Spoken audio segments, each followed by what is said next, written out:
The Legend of Zelda has been the wellspring for plenty of spoofs and referential humor over the years, but perhaps none quite so farcical and irreverent as Reventure.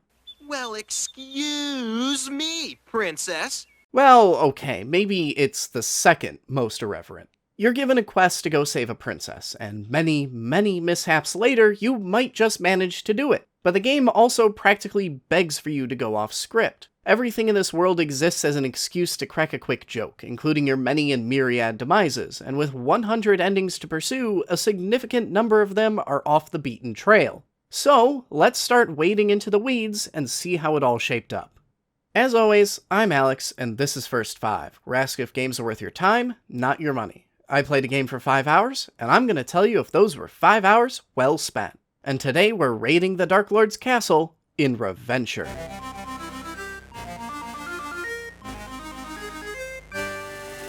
Before we get into the review proper, just one quick note. I did receive an advance review copy to review this game, so a big thank you to Pixelato for providing that and a heads up for everyone else. Reventure, or as it was formerly known in early access, Lonk's Adventure, is an irreverent riff on standard fantasy fare, sending you on simple quests to save imprisoned princesses and slay dragons that never go according to script. And as you could probably guess from its original name, it's also a slightly more reverent riff on the Legend of Zelda series. Reventure repurposes everything from mechanical ideas like the hookshot to art inspiration, like a very Zelda-inspired temple full of waterfalls and marble, and even goes so far as to put the hero in Link's duds and hand him a Master Sword. This game wears its influences on its sleeve, and then promptly thumbs its nose at them. But in my mind, Reventure suffers from a critical issue. It's a farcical comedy game that isn't very funny. I'll admit that humor is a highly subjective thing, so your mileage may vary, but most of Reventure's jokes will fall into 3 camps. One is the gotcha joke, where you hit the wrong switch and, oh, whoopsie doodly, would you look at that, you're dead. The second is references to other games, like the ending where you climb a mountain and at the top there's a Celeste strawberry, but that's kind of as far as the joke goes. Just, haha, boy, it sure would be ridiculous to actually climb a mountain just for a stupid strawberry, wouldn't it? The final camp is humor based around subverting tropes. And you know what? Subverting tropes can be a lot of fun and a great form of comedy. But Reventure only makes the most surface-level subversions imaginable that we've already seen elsewhere. What if you abandoned the main quest to just fish instead? What if you tripped and died 5 feet outside your house? What if a method of transportation you've used dozens of times to get around the world randomly killed you? There were only a handful of points in my time playing the game that they actually got me.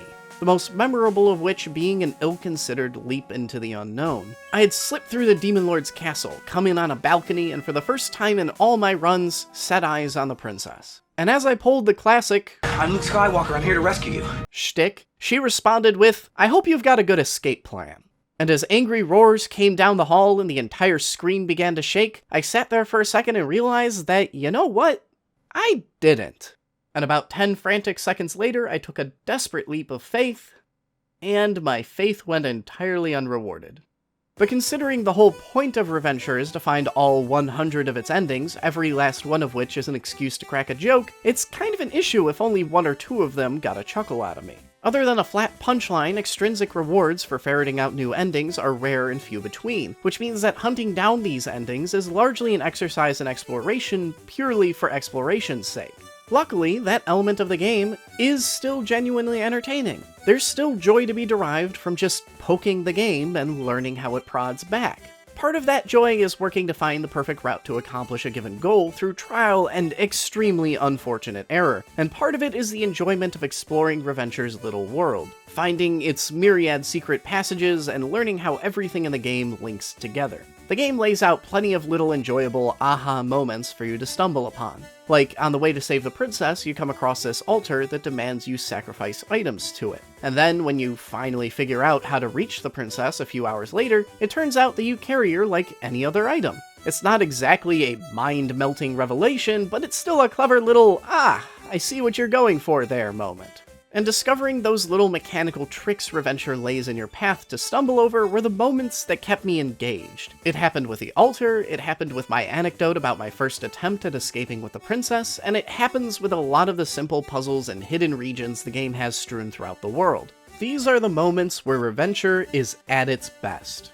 Reventure also has one last clever twist up its sleeve, and that's how it manages items. Every time you pick up an item, your jump height decreases, and eventually you can pick up so many that you're just crushed under the weight of them all. So the heavier you get, the harder it is to get around the game world, with some areas being locked off entirely. Which means that figuring out how to get this or that ending requires you to not only investigate the ideal path to get there, but also which items are vital to accomplish it and which you can shed. It gives the game some much needed depth and strategy, and actually ends up being a pretty fun mechanic. But with all of the game's major components laid out, it's time to ask, what do you get out of 5 hours with Reventure?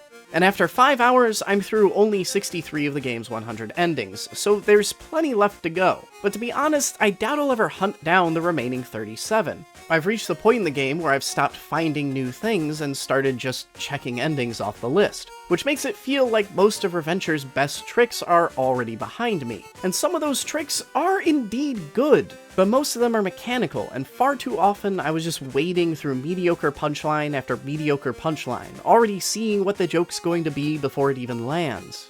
Overall, Reventure feels like a game that knows where its bread is buttered. The game feels like classic streamer bait, a game that gives Let's Players an excuse to make wild overreactions when they get unexpectedly caught in a spike trap, and for everybody involved to get to chuckle along together. And it even makes a few jokes nodding to that fact. And you know what? That's not a knock against the game. There's definitely a place for games like that, and they can still be fully enjoyable. But it also makes me think that you'll enjoy it a lot more watching an actual entertainer take you through it than making the journey yourself.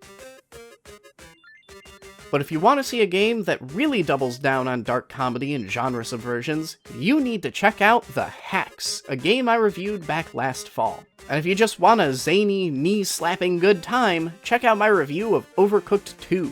Either way, I hope you enjoyed this first 5 review. If you did, maybe consider hitting that subscribe button. If you're looking for games that value your time and don't pad themselves, I'm your guy. Thanks for watching this far, and I'll see you all next week.